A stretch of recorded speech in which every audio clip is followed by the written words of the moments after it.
El camino a Cristo, por Elena G. de White. Capítulo número 7.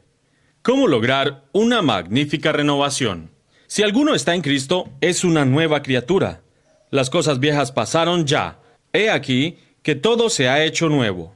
Tal vez algunos no podrán decir el tiempo o el lugar exacto, ni trazar toda la cadena de circunstancias del proceso de la conversión, pero esto no prueba que no se haya convertido.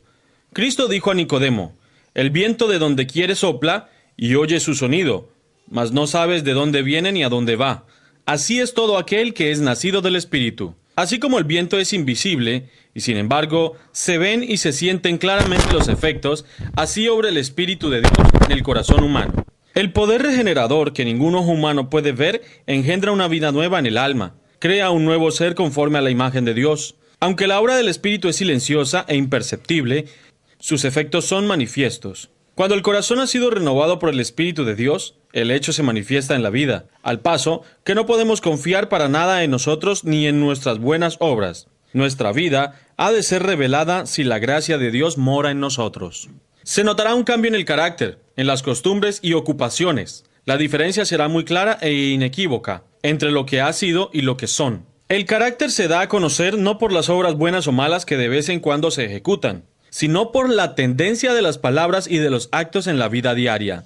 Es cierto que puede haber una corrección del comportamiento externo, sin el poder regenerador de Cristo. El amor a la influencia y el deseo de la estimación de otros puede producir una vida muy ordenada. El respeto propio puede impulsarnos a evitar la apariencia del mal. Un corazón egoísta puede ejecutar obras generosas. ¿De qué medio nos valdremos entonces para saber a qué clase pertenecemos? ¿Quién posee nuestros corazones? ¿Con quién están nuestros pensamientos? ¿De quién nos gusta hablar? ¿Para quién son nuestros más ardientes afectos y nuestras mejores energías? Si somos de Cristo, nuestros pensamientos están con Él y nuestros más gratos pensamientos son para Él. Todo lo que tenemos y somos lo hemos consagrado a Él. Deseamos vehementemente ser semejantes a Él, tener su espíritu, hacer su voluntad y agradecerle en todo.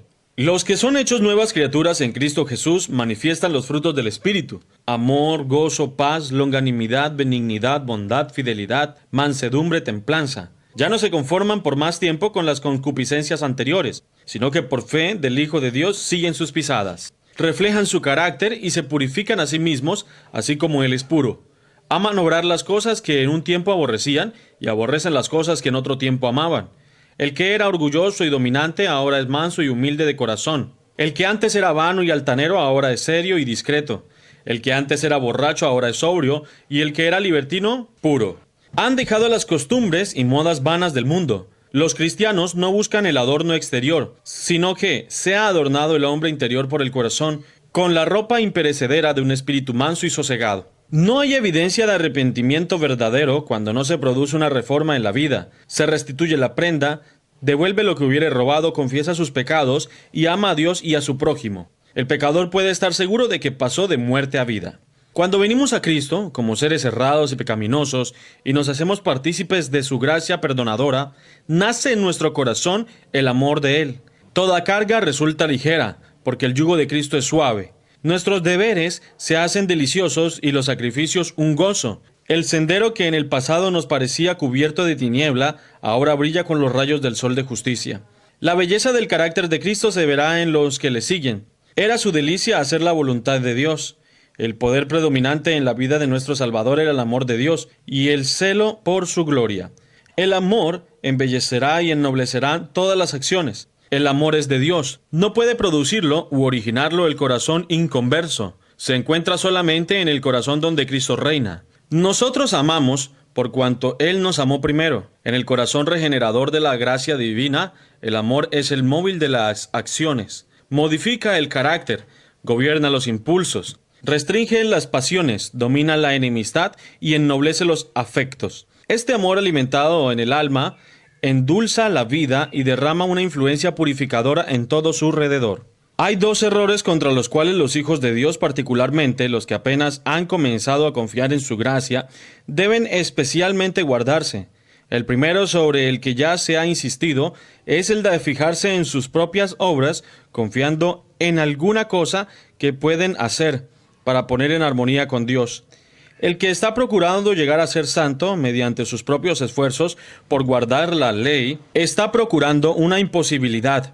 Todo lo que el hombre puede hacer sin Cristo está contaminado de amor propio y pecado. Solamente la gracia de Cristo por medio de la fe puede hacernos santos.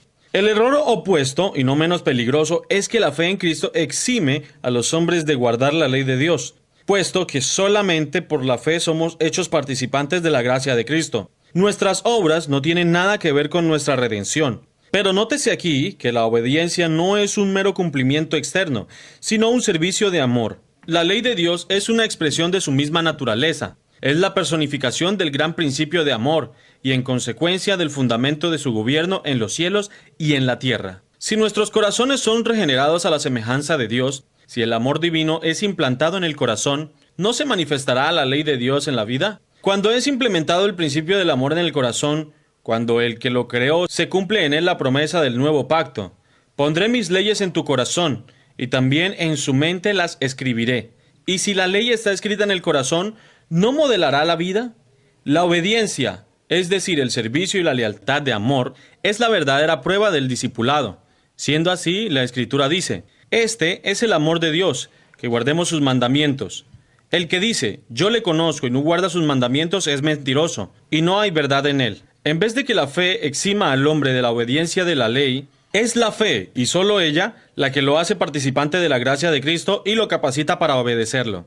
No ganamos la salvación con nuestra obediencia, porque la salvación es el don gratuito de Dios, que se recibe por la fe, pero la obediencia es el fruto de la fe. ¿Sabéis que Él fue manifestado para quitar los pecados y que en Él no hay pecado? Todo aquel que mora en Él no peca. Todo aquel que peca no le ha visto, ni le ha conocido. He aquí la verdadera prueba. Si moramos en Cristo, si el amor de Dios mora en nosotros, nuestros sentimientos, nuestros pensamientos, nuestras acciones, tienen que estar en armonía con la voluntad de Dios, como se expresa en los preceptos de su santa ley. Hijitos míos, no dejéis que nadie os engañe. El que obra justicia es justo, así como Él es justo. Sabemos lo que es justicia por el modelo de la santa ley de Dios, como se expresa en los 10 mandamientos dados en el Sinaí. Esa, así llamada fe en Cristo, que según se declara exime a los hombres de la obligación de la obediencia a Dios, no es fe, sino presunción. Por gracia sois salvos, por medio de la fe. Mas la fe, si no tuviera obras, es de suyo muerta. Jesús dijo de sí mismo antes de venir al mundo, me complazco en hacer tu voluntad, oh Dios mío, y tu ley está en medio de mi corazón. Y cuando estaba por ascender a los cielos, dijo otra vez, yo he guardado todos los mandamientos de mi Padre, y permanezco en su amor. La Escritura dice, y en esto sabemos que le conocemos a Él, a saber, si guardamos sus mandamientos. El que dice que mora en Él, debe también Él mismo andar así como Él anduvo, pues que Cristo también sufrió por vosotros, dejándoos ejemplo para que sigáis en sus pisadas. La condición para alcanzar la vida eterna es ahora exactamente la misma de siempre, tal cual era en el paraíso antes de la caída de nuestros primeros padres, la perfecta obediencia a la ley de Dios, la perfecta justicia. Si la vida eterna se concediera con alguna condición inferior a esta, peligraría la felicidad de todo el universo. Se le abriría la puerta al pecado con todo su séquito de dolor y miseria para siempre. Era posible para Adán, antes de la caída, conservar un carácter justo por la obediencia a la ley de Dios, mas no lo hizo, y por causa de su caída, tenemos una naturaleza pecaminosa y no podemos hacernos justos a nosotros mismos, puesto que somos pecadores y malos. No podemos obedecer perfectamente una ley santa.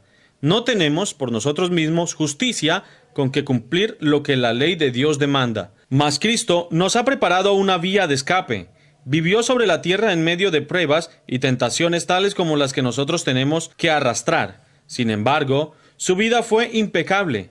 Murió por nosotros y ahora ofrece quitarnos nuestros pecados y vestirnos de su justicia. Si os entregáis a Él y lo aceptáis como vuestro Salvador, por pecaminosa que haya sido vuestra vida, seréis contados entre los justos, por consideración a Él. El carácter de Cristo toma el lugar del vuestro, y vosotros sois aceptados por Dios como si no hubiésemos pecado. Más aún, Cristo cambia el corazón, habita en vuestro corazón por la fe. Debéis mantener esta comunión con Cristo por la fe y la sumisión continua de vuestra voluntad a Él. Mientras hagáis esto, Él obrará en vosotros para que queráis y hagáis conforme a su voluntad. Así podréis decir, Aquella vida que ahora vivo en la carne, la vivo por la fe del Hijo de Dios, el cual me amó y se dio a sí mismo por mí. Así dijo Jesús a sus discípulos: No sois vosotros quienes habláis, sino el Espíritu de vuestro Padre que habla en vosotros. De modo que si Cristo obra en vosotros, mantendréis el mismo espíritu y haréis las mismas obras, obras de justicia y de obediencia. Así pues, no hay nada en nosotros mismos de qué jactarnos. No tenemos motivos para ensalzarnos. El único fundamento de nuestra esperanza es la justicia de Cristo imputada a nosotros, y la que produce su Espíritu obrando en nosotros y por nosotros.